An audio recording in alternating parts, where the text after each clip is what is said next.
Stay up to date with news, programs, and activities of the government with SKNIS. Like us on Facebook. Listen to us on SoundCloud.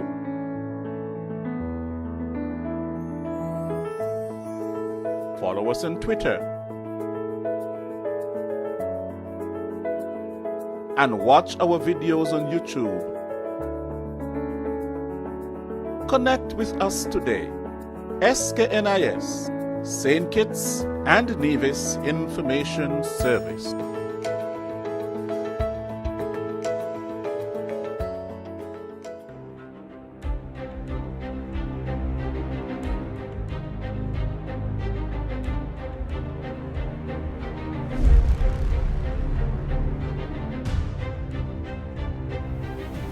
Good evening.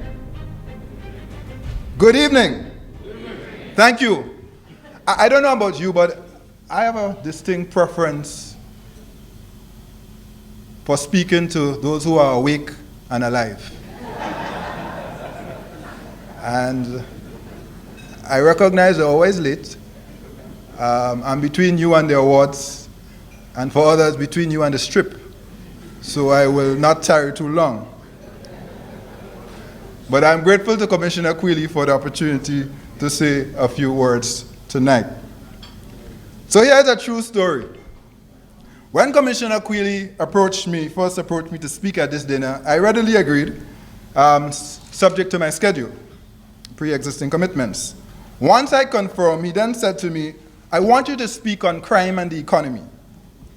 I immediately commenced preparation of a full PowerPoint presentation, Plan A. Earlier this week, I asked the commissioner, "How long would you like me to speak?" He said, 10 to 15 minutes. I immediately determined I would have to go to a much shorter presentation, Plan B. I then asked him, "What does the program look like?" At which point he disclosed that the Prime Minister is down to give some remarks. I said to him, "But you already have your featured speaker." I concluded I would abandon my PowerPoint presentation and share some personal reflections, hence Plan C.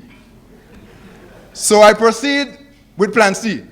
And in the context of what you may have heard today, and many of the delegates were involved in long meetings and PowerPoint presentation, I suspect that's a relief that you're not going to get one of that this evening. We'll have it on another occasion, hopefully. So I asked myself, as a citizen, economist, and governor of a central bank, what is top of mind as I consider the matter of crime and the economy? Three things come readily to mind. There are many issues, but three things top of mind. Here's the first. Values matter. Values matter. And therefore, we have to instill core values, especially amongst our youth. Regardless of whether you're a citizen, a company, or a country, regardless of whether you're a painter, a policewoman, or a prime minister, values matter. In other words, whether you run in your own life, a business, a country, or an organization, values do matter. So here's a question for you this evening. What are your most important life values? This is a personal question. What are your most important life values? Can you name your top three? Better still, write them down on your smartphone right now. I'm serious, I can give you a minute to do that. Now here's the issue. If you cannot name your top life values, there's a good chance you cannot live those life values. If you can't name them, there's a high probability that you cannot live them. You see, your life, your actions must be aligned. They must be aligned to core values. So I ask the question again, what are your top life values? For me, and this is no secret, my top three are faith, family, and service to others. And those are very important values that undergird the way I live my life. Our core values define our code of conduct. They are our basic rules of engagement. And they undergird and energize our life's work.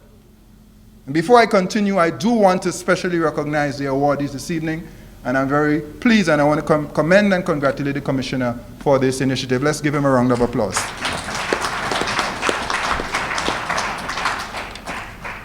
I truly believe, friends, that our values can turn around our crime situation. And I specifically want to identify the value of faith and faith in God. Some people will call that spirituality. Some people might be a little uncomfortable, but remember what I said, these are my personal reflections. Listen to this.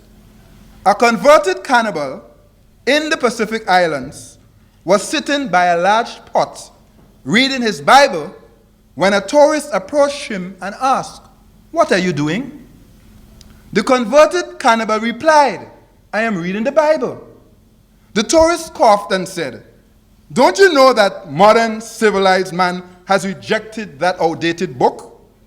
It's a pack of lies. You should not waste your time reading it." The converted cannibal surveyed the tourist from head to toe and slowly replied, "Sir, if it were not for this book, you would be in my pot."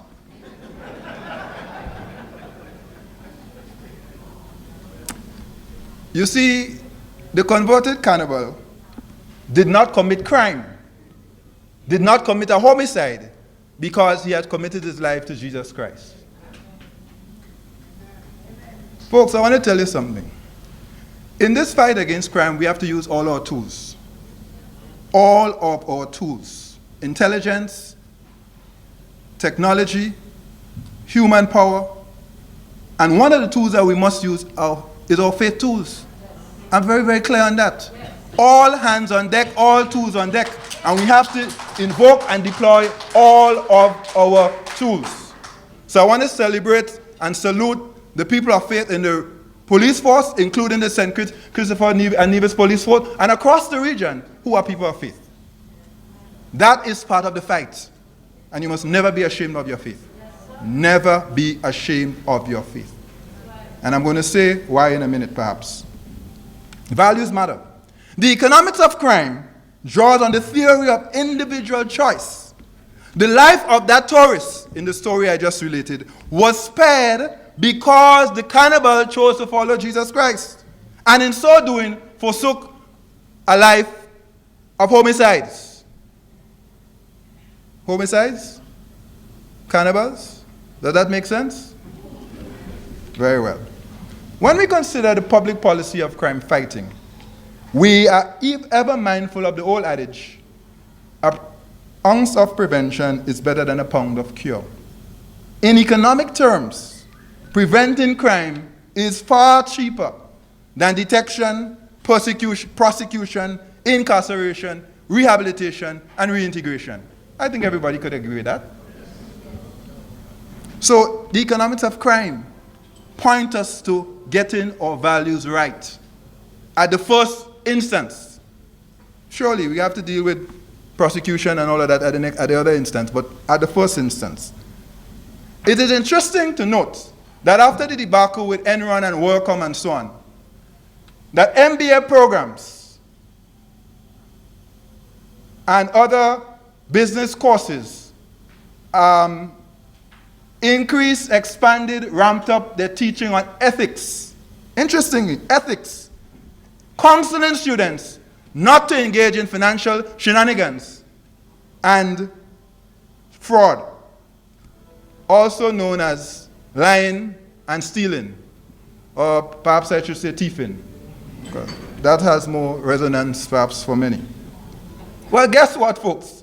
These are the virtues in the Ten Commandments. Are they not? And as I recall, I learned those virtues as a young boy in my home and in my Sunday school.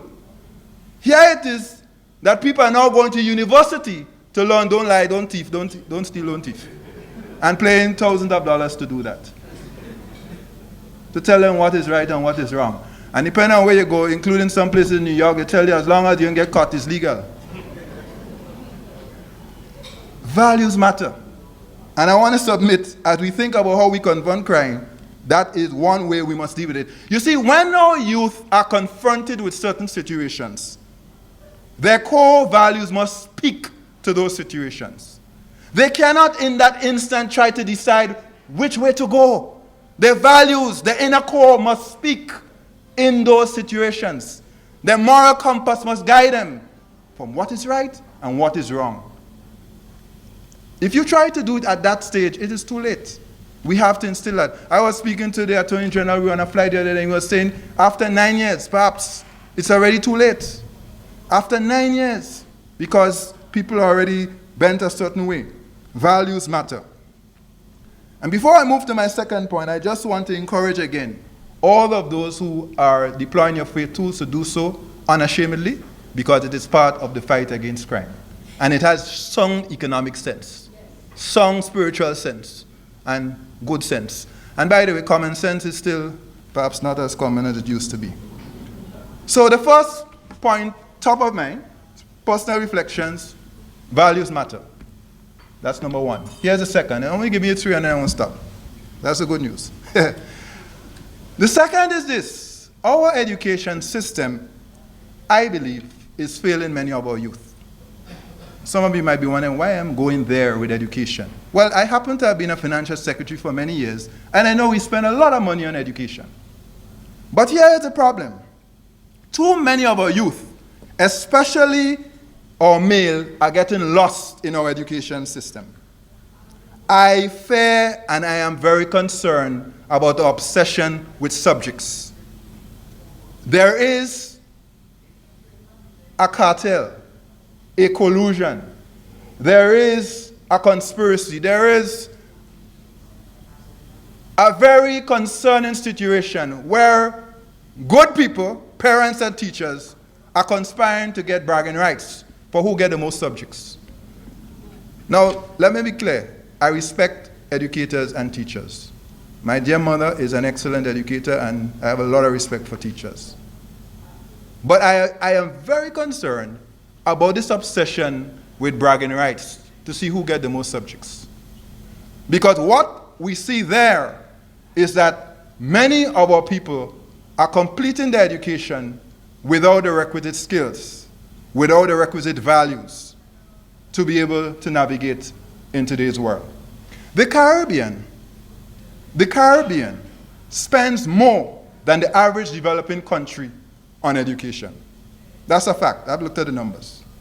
And yet, when you look at some of our education outcomes, they are not commensurate with the level and extent of investment, the quantum of investment we make in education. It's a serious discussion. Because in economics, we have to what? Economics is about the allocation of what? Scarce resources among competing wants. The police need more money for technology and for various things to fight crime. So do the schools, so do the health facilities. How do you balance that? So you have to take a sharp, informed look at the current spend to make sure that you're getting value for money and that you're getting the best bang or the biggest bang for your buck. And I make the point this evening with humility, but with a serious concern, that our education system is failing some of our youth. And I believe it is time, high time, for the state, not just here, but across the region, to reinvent our education system. I've said this several places. I've said this at the University of the West Indies and others, right up, from primary right up to the University of the West Indies. Last year I was in Barbados doing a lecture on economics and leadership, and I spent a bit of time dealing with this and what I thought the university might need to look at. And so I want to suggest to us that we make that shift. If we do not, we will end up with too many dropouts, too many educated fools, too many clever devils, and too many criminals. And that's an exceedingly high price to pay for the amount of money we are spending in education. Thought-provoking, maybe a little uncomfortable, food for thought. My personal reflections, you don't have to agree. Those are my views. Values matter. We need to reinvent our education system, and here's my third comment. Reflection. Protect the financial system and help to take the profit out of crime. I think we all know that the financial system is a key channel for crime, counterfeiting, money laundering, corruption, among others. When I was growing up, and I'm sure you as well, it was said crime does not pay. Well, hello, alas, for far too many people, crime pays. And that's a problem. In economics, we look very often at incentives and what incentives shape and drive behavior. And the reality is that, consistent with rational choice theory in economics, people will make decisions that they deem to be in their best interest, where they believe that they could get the greatest satisfaction or benefit. And for some people, crime is an option. So how do we harden our financial system? One thing that we must consider, it's not a panacea, but it's important, is to reduce our use of cash. Yes, I said it. To reduce our use of cash. Sometimes central banks don't say that because central banks do make some money by issuing currency. But I am asking the question, what are we bringing to this fight against crime? And I believe banks, central banks, have a role to play as well. Listen to this. In his book, The Curse of Cash, Kenneth Rogoff, professor of economics at Harvard University, says, and I quote, "The world is drowning in cash, and it is making us poorer and less safe." He continues, end quote, and I quote again, "So what is all this cash being used for?" The answer is simple. A large part is feeding tax evasion, corruption, terrorism, the drug trade, human trafficking, and the rest of a massive global underground economy. End of quote. In the Caribbean, it is estimated, and statistics are a challenge, I must confess, it is estimated that about 70% of all payments are effected via cash or checks. This is higher than the global average. Do you know what that figure is in Belgium, which is considered the most cashless country in the world? That figure is 7%. In Belgium, of all the payments that they make, only 7% of the payments use cash. In the Caribbean, that number, as far as we can tell, is around 70%. You see the challenge? So last November, I posed a question to our regional bankers. I said, what will it take for us to slash by half our use of cash in 5 years? In other words, what will it take for us to get from 70% to 35%? And I see a few of our bankers here. You might recall that question that I posed. Cash is unsafe. Some of us will well recall the incident last year when the joint owners of a local private security firm, one died and the other was injured while attempting to effect a cash transfer from a business to a bank. Very sad occasion for all of us. Cash is not safe. Cash is also expensive. You just have to ask central banks. Storage, distribution, security, and all the things attached with that. It's also expensive. And therefore, I believe we need to begin the move to reduce our dependence on cash. This is not going to solve the problem, and this is going to take a long time. But we have to make a start in that direction. Now, I must warn you, ladies and gentlemen, there will be resistance. Expect that. Some cultural, some criminal. We will hear the cost of doing business, because some businesses will say we have to put in point of sale terminals, and there's a cost for that. We will hear the mark of the beast, that we want to encourage now the mark of the beast. We will hear that in our religious circles. And I'm a man of faith, so I have to recognize that early, because you're going to hear that from some quarters. Well-meaning, but you will hear that. But I want you to recall when the ATMs first arrived. You remember? And the resistance to ATMs? No. I don't think we wonder about them anymore. Some of us forget life before ATMs. We've moved on.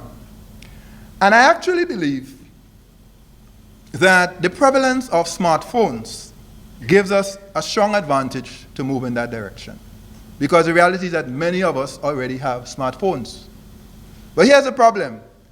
We use foreign exchange for smartphones, and it's a good thing to have. All of us have them. But are we optimizing the use of those phones? When you look at what we spend in foreign exchange for this technology, are we optimizing the functionality of that? The answer is no. When I see how smartphones are used in advanced countries for a range of things, including giving directions. If I'm in London and I go and I ask for directions, the person in London, oftentimes they don't know. Hang on a sec, mate. Smartphone. And then they give you a direction. Now, some of you say, well, we can't do it in the Caribbean because the GPS and so on not set up yet to do that. But we have to get somewhere. We have tourists. We have big tourist business. We do a lot of tourist business. But my point is that I think we could do a lot more with smartphones. And the payment system is one area where we can, because we already have the technology in our hands. The business side will have to respond. But those who resist, and resist and resist, you have to then probe, why are you resisting? And the chances are some people might be resisting for reasons that you and I could speculate on. I say no more. Now there are risks, and we must acknowledge that. There are risks. There's always a potential for fraud, and there's a growing issue of cybersecurity, and I suspect you dealt with that on your agenda today for those who were in the particular meeting with RSS. But having said that, we have to ask ourselves, when we look at the cost of moving in that direction against a human life, which one has more value? The cost of the technology or the cost of losing human lives because criminals are going after cash? And I think we know the answer to that. So, I believe the time has come for us to set a goal, make policy, and begin a vigorous public education campaign to reduce our use of cash. And Prime Minister and other ministers of government, we are going to be counting on you to help in that regard. Before I conclude, let me briefly mention 3 other things. Very briefly in passing. 1, we need to improve crime statistics for evidence-based planning. We're doing some work and research on crime right now, and like everything else in the Caribbean, statistics are a challenge. I know the police do quite a bit, and it's great to see so many of the commissioners. We had a good meeting last month, the commissioners in DCCU, and again, thanks Commissioner Quealy for helping with that, and we look forward to continuing engagement. So statistics is a challenge. We have to invest more in crime statistics and for evidence-based planning. Secondly, I want to encourage the continued use of situational prevention strategies, such as ramped-up police presence, and we've seen the effect of that on suppression of crime in the Federation and elsewhere. The use of CCTV, and I want to thank the government for the initiative to give tax breaks on that, to give householders and corporate house businesses, firms, a chance to be able to acquire the technology without paying taxes. I don't know if the time has been extended further, but I hope that people were able to take advantage of that. That's important. And finally, I want to flag, which is what we've been celebrating today in the meeting, regional cooperation. When you think about impacts, the JRCC and the Regional Intelligence Fusion Center, all, I believe, legacies of Cricket World Cup 2007, I think we can all agree that they have been serving us well. And if anything, we need to ramp up our regional integration efforts. So let me conclude. I did say I wouldn't keep you too long. Let me conclude. Are you still awake? All right. The task of crime fighting is sometimes daunting. And there are some days that are particularly difficult. It seems to many people that there's more crime today than ever in the history of our fair isles. Although, of course, that's a matter for debate, because when slavery and piracy are considered, some people may wish to differ on that. However, all is not lost. There is more help today than ever before. In the Federation of St. Kitts and Nevis, for example, I'm advised that the 2017 budgets provides $72 million to deal with security. Double, as I understand it, Prime Minister, the allocation for 2015 and 2016. We think that's a good move, and we want to encourage governments to continue to invest in this area. We also want to recognize the support of development partners, and I see some of the members of the diplomatic corps are here. With our current adversity also comes opportunity. And I'm reminded of this story, and I close with that. A young soldier seizing the moment. A young soldier and his commanding officer got on a train together. The only available seats were across from an attractive young woman who was traveling with her grandmother. As they engaged in pleasant conversation, the soldier and the young woman kept eyeing one another. The attraction was mutual. Suddenly, the train went into a tunnel and it became pitch black. Immediately, two songs were heard. The smack of a song of a kiss, and whack, the song of a slap. A smack and a whack. Got that? Smack and a whack. Listen to this now. The grandmother thought, I can't believe the young officer kissed my granddaughter. I'm glad she gave him the slap he deserved. The commanding officer thought, I don't blame the young officer for kissing the girl, but it's a shame that she missed his fate and hit me.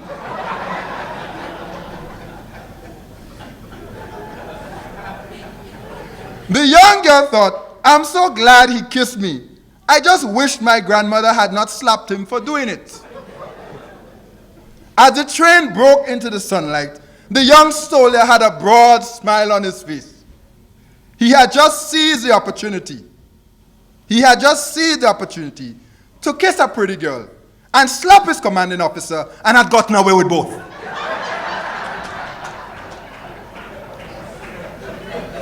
Now that is what you call seizing the moment. I have a word of caution. Don't do that. If you slap your commanding officer, you're in trouble. I can't help you. You seize the moment. And therefore, I want to encourage us to seize the moment to continue to build our regional cooperation. Seize the moment to instill values because they matter. Seize the moment to reinvent our education system. And seize the moment to protect our financial system and to help reduce or take out the profit from crime. I want to thank all of you for your service, especially the awardees, all of our servants across the region, High Command across the region, the RSS. May God bless you as you continue to work hard every day to serve and protect us. Thank you very much.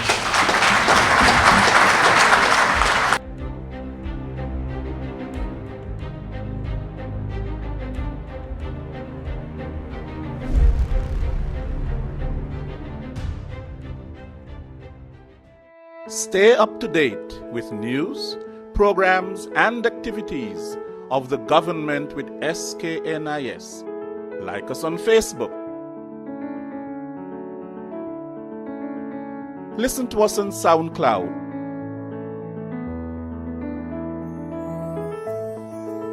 Follow us on Twitter. And watch our videos on YouTube. Connect with us today. SKNIS, St. Kitts and Nevis Information Service.